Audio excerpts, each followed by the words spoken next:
The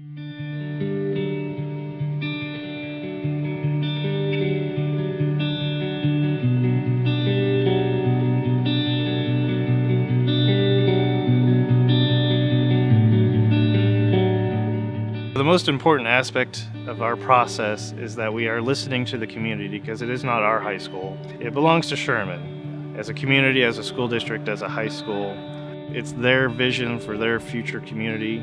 There's definitely a strength in the unification of one high school. They're all Bearcats.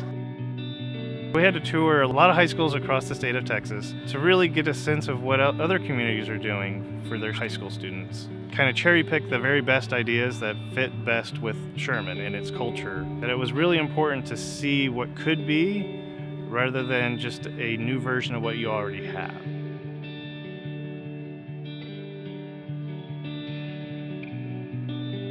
A lot happens before we whip out the tracing paper and start designing. We spent a lot of time really studying Sherman ISD. Our charrette is a 2-day process. It was wonderful because we had students involved, educators, community members, business leaders, and everyone came together in one room so that we could garnish the input of everyone and build consensus about what needed to happen. Concepts that have the most support after those conversations then go back to our office where our design team starts approaching everything they've heard, everything they've seen, and everything we know about Sherman ISD to start creating the design process.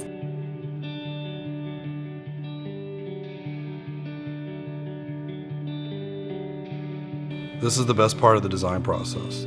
This is where the lines on the paper that we're sketching actually start to form a building. It actually start to form an object that becomes a focal point of the community.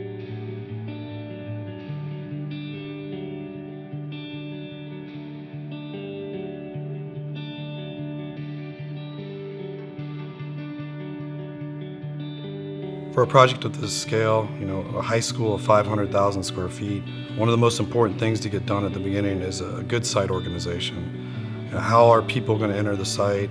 How are the different users going to access the different entries of the project? We've separated the various loops. So there's a student entry where the parent loop will drop off. Then there's a main entry where the visitor parking will be and visitors will come to access the building. And that's shared with the bus loop, so the buses are never crossing with the parents and the students have their own entry.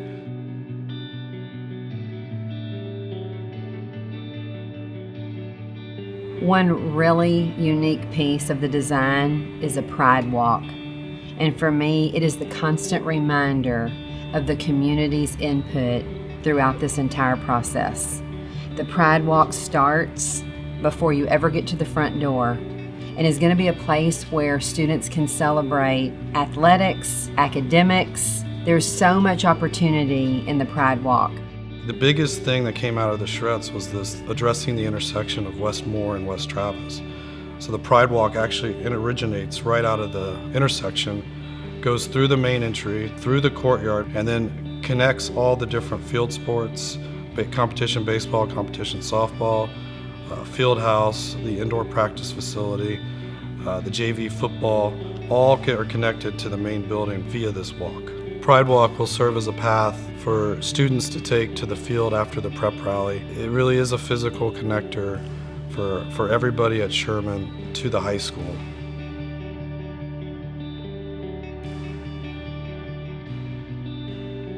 From the charrette, we determined that the biggest desire of the community and the users was to have an exterior courtyard of the building wrapped around it. We know the importance of natural light, and students are going to be able to access the courtyard from every aspect of their new high school. Everyone is going to have access to this courtyard. The other things that take advantage of the courtyard is on the fine arts wing, we have the art classrooms. They have overhead doors and glazing that can open up into the courtyard.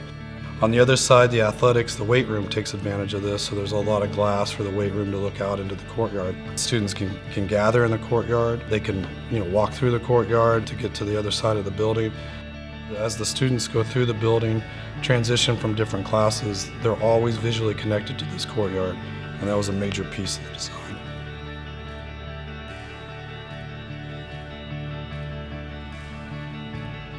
The community expressed the need for a identifiable front main entry as a source of pride. You know, they really wanted the school to stand out, have this identity of it from the street that would, you know, just scream, this is Sherman High School.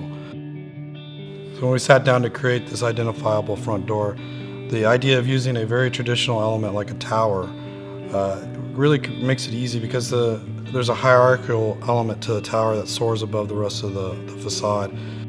This creates an undeniable front entry. And then as you move down the facade, you'll see that there's these red swoosh architectural type elements. That's to bring in that contemporary feel, give the building a uniqueness. So it's Sherman High School. It doesn't look like any other building.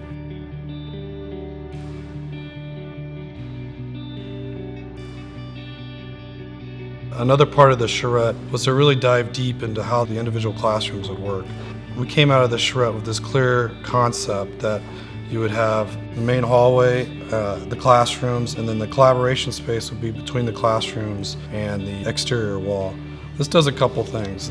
By separating the classrooms from the exterior wall, we're reducing the amount of glare while keeping transparency in the classrooms. Also, we separated the collaboration from the main corridor. So the main corridor can be used as the primary circulation where all the noise is, and then you can transition around the classrooms to get to the collaboration space, and it's more of kind of this cozy niche space that kids can use on a daily basis. I think everyone's very excited about a tiered learning space as well. Sometimes we call that a learning stair. Everyone wanted to incorporate the learning stair. I can't wait to see all the different ways students and teachers will utilize this new learning space. And it's going to be a place where students can gather informally, but there's also an opportunity to have pretty formal instruction there as well. It's truly going to function as a flexible space based on teacher and student needs.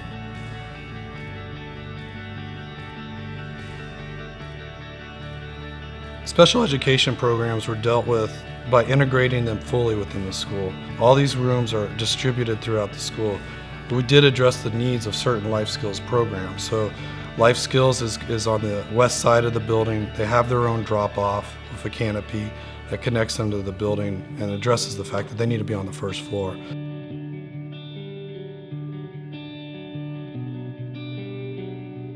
The library really serves as the heart of the building. It's on the second and third floor. There's this openness, this inviting environment where kids don't really see it as a book museum anymore. It's really somewhere as a destination. The architecture of the library is really focused around this large expanse of glass that faces the courtyard. And really the idea here is to make sure that there's a visual and emotional connection to the courtyard. Within the library, there's this large oval that, you know, will have a bunch of Sherman-type graphics on it. And this really serves as kind of the linchpin of the design. With the library being on the second and third floor, really connected to the core classrooms. And the idea is that it serves as a media hub for the entire school. It's not just a place to house books. It creates this connectivity through the building where the Pride Walk starts from the intersection of West Moore Street and Travis Street, goes up through the main entry, underneath the library and through the courtyard. It serves as one of the major elements of the connection of the community to the student body.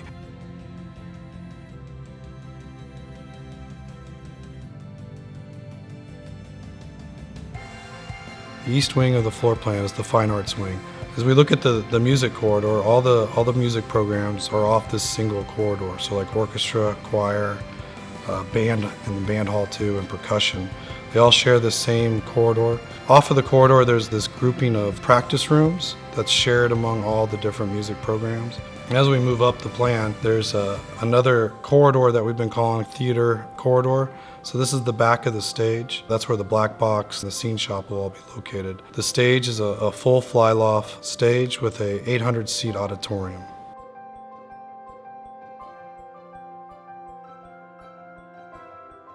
We knew one challenge we had was to really upgrade the career and technical education spaces.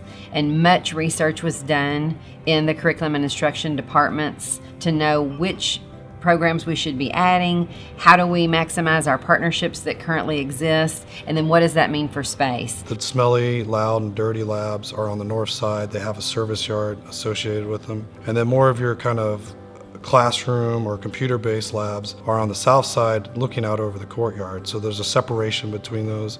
And here the classrooms really serve as flexible spaces. They're not really assigned to any one program. The teachers can use different spaces throughout the CTE wing.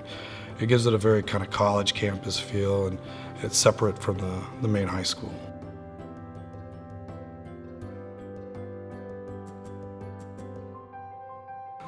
On the west side of the courtyard is where we located all the indoor athletics. Part of the indoor athletics, we have 4 full gyms. One of the gyms will be the competition gym. It will be recessed, so it gives more of an arena feel to the participants and the viewers. It'll seat 1,800 spectators. Facing the courtyard, there's a weight room with a bunch of glass and transparency. So at any given point, if you're in the courtyard, you can see the weight room. As you walk down the Pride Walk, you'll have the field house, which overlooks the JV football field. Behind the field house, there's the indoor practice facility. What's really cool about the field house is that there'll be a lot of transparency or glass through the front entry. So as you walk down the Pride Walk, you can look in and see the weight room and the indoor practice facility. The design that is in front of you today is really a reflection of the collaboration of the community that involved teachers and students and business leaders and administrators. And consensus was truly built so that everyone got a voice.